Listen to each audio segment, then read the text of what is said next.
แหวนสวรรค์เอกอยู่ลงน้ำหนึ่งลงน้ำหนึ่งหกครับว่าหางใจสูงหางใจสูงเรื่องไซโบรีแหวนสวรรค์เอกมาแนะนำเห็นตัวใจรอบสอ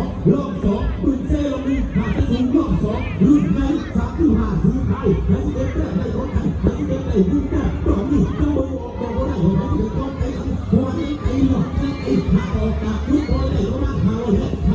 เข้าสู่ทางเลือดตอนนี้นั่งบนบอกผู้ร้ายไอ้ความดูหลังนั่งบนไรหนอกนั่งบนไรปืนเจเจ้าพ่อเสือรอบยุคสอนเด็กพักสอนเด็กปืนเจพักยืดหักไปเยอะถึงหาไปรู้โอ้โหหาที่อยู่รอบสองเฮ้ยไม่ขาดดีเอาหนักแต่